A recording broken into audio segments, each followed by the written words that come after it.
student, today we will discuss about classification of variances. Variances mainly four types. First is direct material variances, second is direct labor variances, and third is overhead variances, and last one is sales variances. Today we will discuss only direct material variances. The direct material variances mainly six types, that is material cost variances, and further two types of material cost variances is first is material price variances, material quantity variances, and material quantity variances is further three types, that is material mix variances, material sub-uses variances, and material yield variances. Material sub-uses variances and material yield variances, the causes of before that is same, so don't confuse in those two. We will discuss one by one. The first is material cost variances. पहले हम इसकी definition देखेंगे. Material cost variance is the difference between the standard cost of materials specified for actual output. यानी ये कहता है कि material cost variance वो है जो कि हमने स्टैंडर्ड कॉस्ट डिसाइड की थी एक पर्टिकुलर जो है स्पेसिफाइड आउटपुट के लिए, वो और उसके जो एक्चुअल कॉस्ट आई उसी आउटपुट को प्रोड्यूस करने के लिए, उसके डिफरेंस को कहते हैं. ओके, तो इसका फार्मूला अब हम देखेंगे कि standard cost of material for actual output, okay, and minus actual cost of material for output. Actual cost of material जो है उस आउटपुट के लिए, सेम ही आउटपुट जो थी उसके लिए. अब यहाँ पर इसने क्यों कहा ऐसा, standard cost of material for actual output? तो ऐसा इसलिए कहा क्योंकि स्टैंडर्ड जो हो सकते हैं वो हो सकता है पर यूनिट हो सकता है 10 यूनिट्स हो. फॉर एग्जांपल मैं कहूँ कि मेरा जो है एक यूनिट बनाने का जो है एक्सपेंडिचर कितना है, दैट इज़ 10 रुपीज़. ओके, और एक्चुअल कॉस्ट मेरी कितनी आई है 10,000 रुपये. तो इसका मतलब तो ये हुआ ना कि वो भी कितने की हम कह सकते हैं 9 यूनिट्स की मान लेते हैं. तो 9 यूनिट्स की आ गई, तो हम ये कहेंगे कि यदि हम इतना कंपेयर करना चाहते हैं तो इसकी जो है इतनी कॉस्ट आई, तो इससे यूनिट मान लेते हैं कि हमारे पास जो आएगी इतनी मान लेते हैं. ठीक है, इतनी यूनिट्स आ गई, तो इतनी यूनिट्स आई तो इसके लिए स्टैंडर्ड कितना आएगा, ये तो हमारा एक यूनिट का है ना, इसका स्टैंडर्ड कितना आएगा इसको डिसाइड करना पड़ेगा. ठीक है, तो हम जो है एक यूनिट को प्रोड्यूस करने की कॉस्ट को हम कह सकते हैं कि जिस तरह से हम एक बच्चे की कंपैरिजन जो है एक बड़े व्यक्ति से नहीं कर सकते, लाइक वाइज हम एक यूनिट की कॉस्ट की कंपैरिजन जो है वो 9 यूनिट से नहीं कर सकते कि हमारा स्टैंडर्ड जो है वो 1 है और एक्चुअल हमारा 9 है. तो ऐसा नहीं कर सकते हम. हमें जो है यदि 10 यूनिट्स प्रोड्यूस किया तो हमें 10 यूनिट की ही स्टैंडर्ड कॉस्ट निकालनी पड़ेगी. 10 यूनिट की स्टैंडर्ड कॉस्ट निकालिए, 10 यूनिट की एक्चुअल कॉस्ट निकालिए, उसके बाद हम कंपेयर कर सकते हैं. तो आई होप ये पॉइंट आपको समझ में आ गया होगा कि स्टैंडर्ड कॉस्ट और एक्चुअल कॉस्ट को यदि कंपेयर करना है तो उसकी स्टैंडर्ड कॉस्ट भी एक्चुअल आउटपुट की होनी चाहिए और एक्चुअल कॉस्ट भी एक्चुअली आउटपुट की होनी चाहिए. यानी कि सेम क्वांटिटी की स्टैंडर्ड कॉस्ट कितनी होगी और एक्चुअल कॉस्ट कितनी होगी, उन दोनों को निकालिए, उसके बाद में उनका जो है डिफरेंस निकालना होता है. ये नॉर्मल सा जो है फार्मूला है इसका, तो इसमें बच्चे जो है कंफ्यूज नहीं होते हैं. स्टैंडर्ड क्वांटिटी कि हमने जो क्वांटिटी डिसाइड की थी, फॉर एग्जांपल मैंने एक पेंसिल के लिए मान लेते हैं कि जो मटेरियल जो है डिसाइड किया वो उसकी क्वांटिटी और उसका प्राइस कि मुझे इस मार्केट प्राइस पे जो है मार्केट से मिल जाएगा. ठीक है, माइनस कि मुझे एक्चुअल में उस क्वांटिटी उस जो है पार्टिकुलर जो प्रोडक्ट को प्रोड्यूस करने के लिए कितनी क्वांटिटी लगी और उसका जो है एक्चुअल प्राइस क्या लगा, उसका डिफरेंस जो है वही मेरा क्या है, that is my material cost variance. तो वेरियांस जो है वो दो तरह के होते हैं. यदि वो हमारा पॉजिटिव आया है तो वो हमारा फेवरेबल जो है वेरियांस होगा, यदि वो नेगेटिव आया है तो वो हमारा अनफेवरेबल या फिर एडवर्स जो है हमारा क्या होता है, वेरियांस होता है.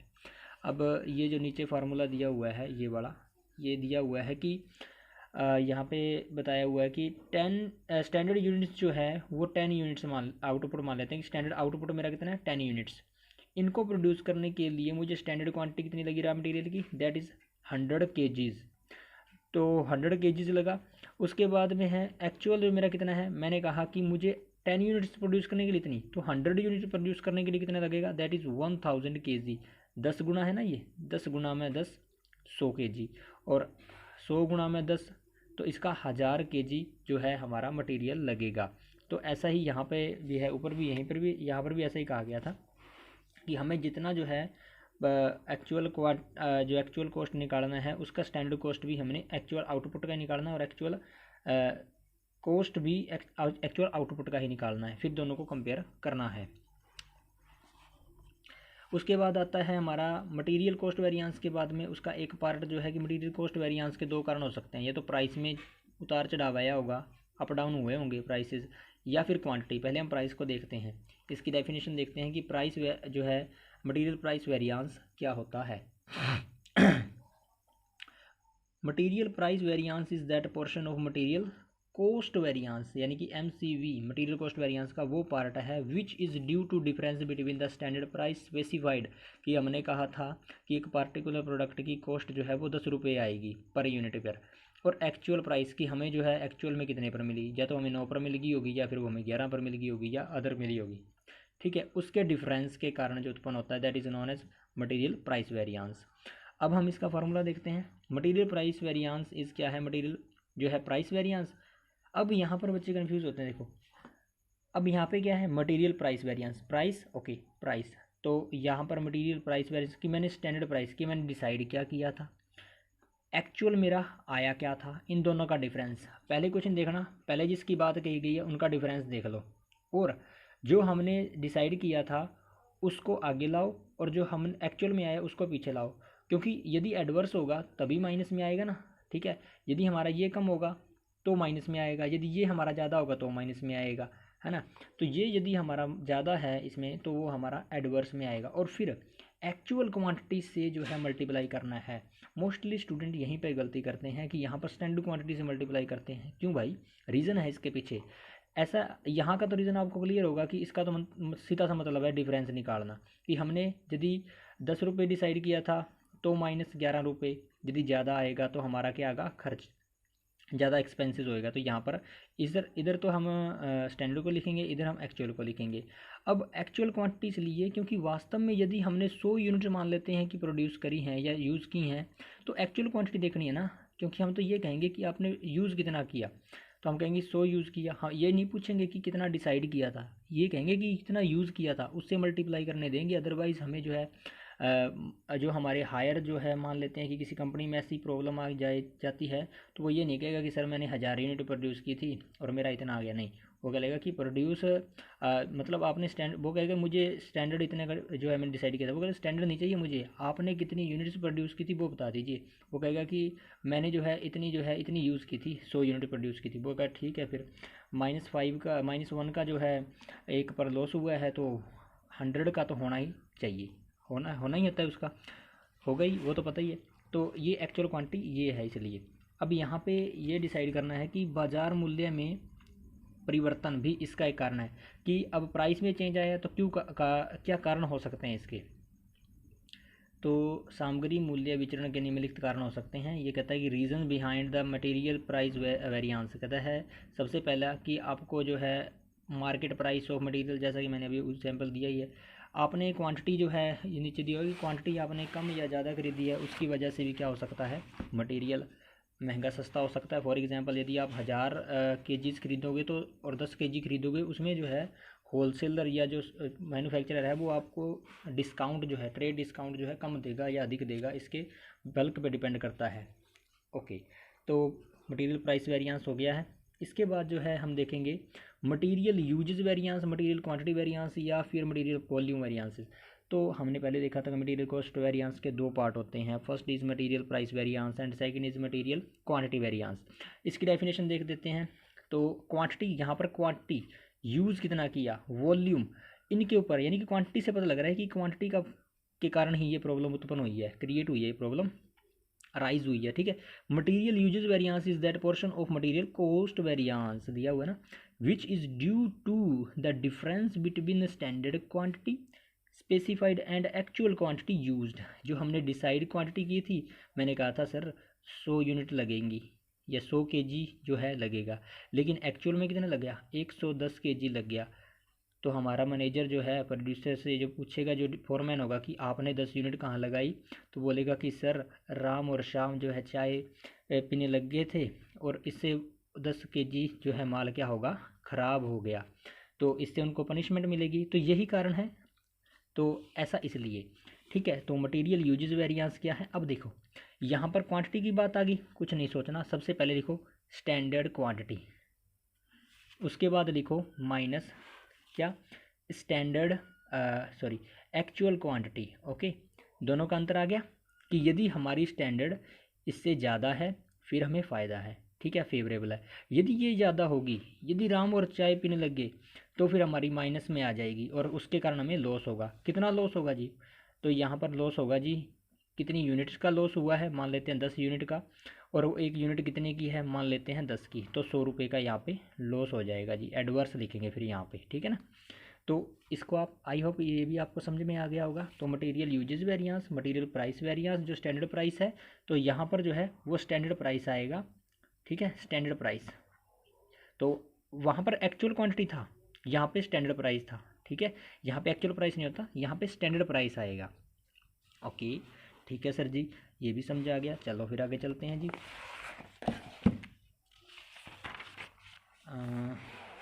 उसके बाद आ गया मटेरियल मिक्स वेरिएंस। अब इसमें बच्चे बहुत कंफ्यूज होते हैं अभी, मटेरियल मिक्स वेरिएंस क्या होता है जी। मटेरियल मिक्स वेरिएंस पर तो मुझे तो फार्मूला याद नहीं आता। देखिए, सबसे पहले आप लिखिए स्टैंडर्ड क्वांटिटी, ये बहुत ज़रूरी है, स्टैंडर्ड क्वांटिटी। ओके सर, कि मैंने कहा कि मेरी 10 यूनिट लगेंगी, ठीक है। उसके बाद आप लिखिए रिवाइज्ड स्टैंडर्ड क्वांटिटी। ओके, ये बताऊंगा कि क्यों होता है ये। उसके बाद आप लिखिए एक्चुअल क्वांटिटी। अब एक वर्ड यहाँ पे नमा आ गया है, ये हमने देख लिया और ये भी हमने देख लिया पीछे, लेकिन ये क्यों होता है सर, बताओगे ज़रा। हम बताते हैं जी, बिल्कुल।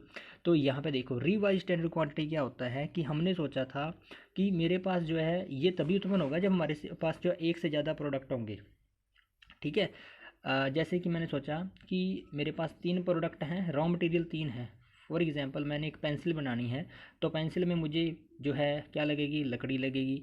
मुझे क्या लगेगी, थोड़ा सा मेरा जो है ये एल्यूमिनियम या जो भी प्रोडक्ट है, ये मान लेते हैं आयरन है, तो आयरन लगेगा, और जो रबर है तो ये रबर लगेगा, ठीक है। मैंने कहा कि इनका पोर्शन जो है जी 100% था, 100%, 100% में जो है 30% जो है जी लकड़ी जो है वो मैं कह देता हूँ कि इसमें ज़्यादा पार्ट लगा हुआ है, तो इसको मैं 80% मान लेता हूँ कि 80% जी मेरी क्या लगेगी, लकड़ी लगेगी। आयरन मेरा कितना लगेगा, इसमें आयरन थोड़ा सा लगा हुआ है, तो मैं इसको जो है क्या मान लेता हूँ, 5% मान लेता हूँ। और रबड़ मेरा कितना मान लेता हूँ, 15% इसका हिस्सा रबड़ लगा हुआ है। यदि इसका पोर्शन जो है इन्होंने चेंज कर दिया, मान लेते हैं कि लकड़ी को इसने क्या कर दिया, मान लेते हैं 78 कर दिया, और इसको कितना कितना कर दिया, इसको मान लेते हैं 6% कर दिया, तो और बाकी कितना कर रह गया 16। इन्होंने क्या किया, और बाकी रह गया 16, 8 और 6 14, 14 और 6 20, 20 और ये हो गया, ठीक है। इतना इतना परसेंट क्या कर दिया, यूज कर लिया। अब जो इनके मिक्स में चेंज आया है, जो इनके मिक्स में चेंज आया है, उसके कारण ही ऐसा जो है प्रॉब्लम होती है कि सर आपने जो है मिक्स में चेंज कर दिया, इसके कारण जो है ये वाली दिक्कत मिक्स में चेंज किया हुआ है, ये हुई है सर, ठीक है। रिवाइज्ड स्टैंडर्ड क्वांटिटी कि आपने जो है रिवाइज स्टैंडर्ड क्वांटिटी कितनी की है, कि यदि आपने इतना यूज़ किया है तो इसके लिए सर रिवाइज स्टैंडर्ड क्वांटिटी क्या होगी, इसको हम देखेंगे आगे, आगे भी आएगा, इसका कंसेप्ट तो और क्लियर हो जाएगा। फिलहाल हम इस डेफिनेशन को पढ़ते हैं और इसको फॉर्मूले को समझते हैं। Material mix variance is that portion of material usage quantity, ठीक है ना। हमने क्या देखा, हमने देखा कि मटेरियल कॉस्ट वेरिएंस था, इसके दो पार्ट थे, मटेरियल प्राइस वेरिएंस और material quantity variance. Quantity variance का जो है ये पार्ट है material mix variance, which is due to difference between the standard and actual composition, यानी कि कंपोजिशन मतलब मिक्स उनका रेशो उस मिक्सचर में चेंज करने के कारण जो है क्या हुआ है, क्रिएट हो गया है। और इसको हम उसके कारण कितना हुआ है, that is our material mix variance. अब हम आगे देखते हैं कि इसका फॉर्मूला क्या है। सबसे पहले हम देखेंगे मटेरियल मिक्स वेरिएंस, ये रहा। तो रिवाइज स्टैंडर्ड क्वांटिटी, देखो ये जो है हमारा देगा हमें formula material mix variance. Please note it, ठीक है, इसको आप लिख लीजिए, इससे याद हो जाएगा। ये जो है वो हमें फार्मूला देगा मटेरियल यील्ड वेरिएंस का, ठीक है, या इसको हम सब यूजेस वेरिएंस कहते हैं। मटेरियल यील्ड वेरिएंस का अलग है, मटेरियल सब यूजेस वेरिएंस, ठीक है, मटेरियल सब यूजेस वेरिएंस का इसमें फार्मूला बनेगा, ठीक है। उसके बाद तो यहाँ पर देखिए, अब आपको पता लग गया कि सर मटेरियल वेरिएंस का जो है मटेरियल मिक्स वेरिएंस का तो हमें याद हो गया जी, रिवाइज स्टैंडर्ड क्वांटिटी और एक्चुअल क्वांटिटी, ठीक है जी। तो अब यहाँ पर ये देखो revise standard quantity minus actual quantity और multiplied by standard price, standard से मल्टीप्लाई करना है इसमें, ठीक है, ओके जी, ठीक है। जब प्राइस होगा मल्टीप्लाई करने के लिए स्टैंडर्ड, जब क्वांटिटी होगी तो एक्चुअल, ये ध्यान रख लेना, ओके। अब रिवाइज स्टैंडर्ड क्वांटिटी कैसे निकलेगी, मैं कहूँगा क्या कि सर आपने स्टैंडर्ड मिक्स ऑफ मटेरियल जो है स्टैंडर्ड आपने इतना डिसाइड किया था कि हमें 100 यूनिट्स लगेंगी, ठीक है, मान लेते हैं परसेंटेज को हम यूनिट्स में ले लेते हैं। और सर स्टैंडर्ड क्वांटिटी जो है हमारी इतनी थी कि हमें जो है इतना जो है प्रोड्यूस करना था, ठीक है सर, कि 80% 100 में से 80% इसमें लगेगी। लेकिन हमने एक्चुअल मिक्स जो है सर कितना ले लिया, मान लेते हैं अब यहाँ पर हम मान लेते हैं कि एक्चुअल में हमने 120 ले लिया सर, ठीक है, अभी मिक्स हमने सारा टोटल मिला के 120 ले लिया, हमें नहीं पता कि कौन सा किसका है। तो हम ये कहेंगे कि जो ए है ना, ए हमारी, तो ए का जो पार्ट होगा स्टैंडर्ड का वो 120 गुणा में, हम इसको पहले ले लेते हैं, इसको हमने पहले ले लिया कि एक्चुअल में जो है कितना मिक्स लिया है। और हमने डिसाइड किया क्या था कि इसका जो है 80% पार्ट होगा किसमें, 100 में। तो हम इसको काट देंगे, 2 जीरो से 2 जीरो कैंसिल, 12 8 96 है ना, 12 8 96। तो हम कहेंगे कि सर यदि आप 120 यूनिट लगा रहे हो ना, तो 96 यूनिट लकड़ी की आप परसेंटेज जो है ना यहाँ पर लगाओगे, हिस्सा जो है आपका मटेरियल, ठीक है, और बाकी जो है वो इनके अकॉर्डिंग जो है इनका हिस्सा भी आप यहाँ पे लगाओगे। तो ये मिक्स में चेंज होने के कारण हुआ था। तो ये वाला आपको पता लग जाना चाहिए। आपने सबसे पहले क्वेश्चन को सॉल्व करने से पहले यही देखना है कि कहीं मटेरियल मिक्स में चेंज तो नहीं है, ठीक है, कि इसका स्टैंडर्ड मिक्स क्या है, एक्चुअल मिक्स क्या है, ठीक है, इसको पहले देख लीजिए। यदि मिक्स में चेंज है तो फिर मटेरियल मिक्स वेरिएंस क्रिएट होगा, अदरवाइज नहीं होगा। यहाँ पे एक इम्पोर्टेंट नोट दिया हुआ है, ये भी पढ़ लेते हैं। ये है हमारा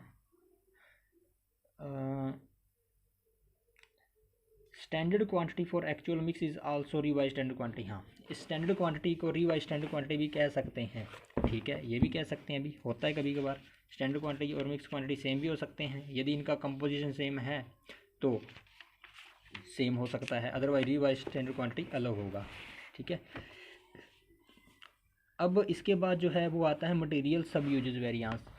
ये ज़्यादातर पूछा नहीं जाता लेकिन इम्पोर्टेंट बहुत है, क्योंकि बहुत से टीचर्स को पता नहीं होता कि मटेरियल सब यूजेस वेरिएंस होता क्या है। मटेरियल सब यूजेस वेरिएंस क्या होता है कि मान लेते हैं कि राम नाम का एक व्यक्ति मैन्युफैक्चरिंग के काम में लगा हुआ है, ओके, और हम कहते हैं कि वो जो है क्या करता है कि वो कहता है अपने मैनेजर से कि मैं 10 kg जो है मटेरियल से क्या कर दूंगा, 8 यूनिट्स बना दूंगा। क्या बना देगा, 8 यूनिट्स बना देगा, ठीक है सर, 8 यूनिट्स बना देगा, राम कह रहा है तो बना देगा, है ना। लेकिन हुआ क्या, राम ने 11 kg यूज़ कर लिया मटेरियल और बना वो पाया कितना, 8 kg। तो यहाँ पर उसने जो है क्या किया, एक यूनिट का क्या किया, एक यूनिट का या तो यूज़ कर लिया उसने ज़्यादा, या फिर उसने कर लिया कम, या उसने कर लिया ज़्यादा। तो यहाँ पे ये ज़्यादा यूज़ कर रहा है कि 1 kg मटेरियल का ज़्यादा यूज़ करके सेम क्वांटिटी बना रहा है। तो इस 1 kg के कारण कितना जो है क्या हुआ, डिफरेंस आया, वो हमारा क्या होगा, मटेरियल सब यूजेस वेरिएंस, वो हमारा होगा मटेरियल सब यूजेस वेरिएंस। देखते हैं क्या कहता है, कहता है यदि मिश्रण का कुल प्रमापित भार एवं वास्तविक भार एक समान न हो तो ऐसी स्थिति में सामग्री मिक्स वेरिएंस के साथ साथ में जो है सब यूज वेरिएंस की गणना की जाती है। लेकिन होता यही है कि मैंने कहा था कि मेरी जो है कितना होगा 10 kg मटेरियल यूज़ होगा, लेकिन एक्चुअल में कितना हो गया 11। तो 1 kg मैंने फालतू यूज़ किया, उसके कारण कितना होगा, मान लेते 10 रुपये पर यूनिट है तो -10 का। Okay student, I think you understood this point, क्योंकि इस एग्जाम्पल से आप समझ गए होंगे और ये आपको भूलेगा नहीं। सब यूज़ का मतलब क्या है कि बेचारे ने थोड़ा सा ज़्यादा यूज़ कर लिया, किसी कारण से उसका वेस्ट हो गया होगा या कुछ भी, उसने ज़्यादा यूज़ कर लिया। ठीक है, अब हमारे पास जो है सर लास्ट में आ गया है हमारा मटेरियल यील्ड वेरिएंस। तो मटेरियल यील्ड वेरिएंस क्या है कि यील्ड का मतलब होता है आउटपुट, कि हमने जो मटेरियल यूज़ किया है उसके आउटपुट से जो है हम देखें कि आउटपुट में चेंज होने के कारण, कि मैंने कहा अब हम लेते हैं कि श्याम नाम का आदमी है, वो उसने क्या कहा उसने आउटपुट जो है ना आउटपुट में चेंज कर दिया। उसने कहा कि मैं जो है 100 kg माल से क्या करूँगा 10 यूनिट बना दूँगा। ठीक है, लेकिन उसने क्या किया 100 kg से क्या किया या तो 9 यूनिट बना पाया या फिर उसने 11 बना दी। तो इस रीजन से जो उत्पन्न होगा, जो प्रोड्यूस होगा, जो वेरिएंस प्रोड्यूस हुआ है उसको हम कहते हैं material yield variance, which is due to yield. Output में चेंज होने के कारण जो होगा वो क्या होगा, material yield variance. Okay sir, तो यहाँ पर इसको क्या करेंगे हम, सबसे पहले ये देखेंगे कि मटेरियल यील्ड वेरिएंस का standard cost of material per unit of standard output. मैंने कहा कि स्टैंडर्ड आउटपुट जो है, कि मैंने कहा कि सर मटेरियल जो है सर मेरी स्टैंडर्ड मटेरियल सर इतना कहा था। ठीक है सर, उसकी जो है स्टैंडर्ड आउटपुट जो है पर यूनिट को कितना आ गया जी, इतना। जिसने लिखा standard cost of material, okay standard output. तो हमने देखा कि कॉस्ट क्या है, स्टैंडर्ड कॉस्ट देखी हमने कितनी आई, स्टैंडर्ड जो है मटेरियल की कॉस्ट कितनी आई और उसके आउटपुट की कितनी cost I, that is our standard cost of material per unit निकाल ली। इसकी मल्टीप्लाई कितनी किससे कर दी कि सर आपकी कॉस्ट जो है ना सर वो इस तरह से आई कि मैं कहूँ कि राम ने 1 यूनिट प्रोड्यूस ज़्यादा कर दी, तो हमें सीधी सी बात है भी 1 यूनिट का फ़ायदा होगा।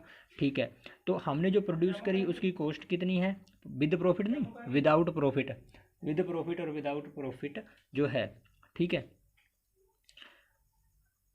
तो एक्चुअल यील्ड कितनी थी, एक्चुअल यील्ड मान लेते हैं कि उसने 9 प्रोड्यूस करी, मान लेते हैं माइनस और 10 उसने को हमने कहा था, तो उसके कारण क्या हुआ -1 उसने कम प्रोड्यूस करी।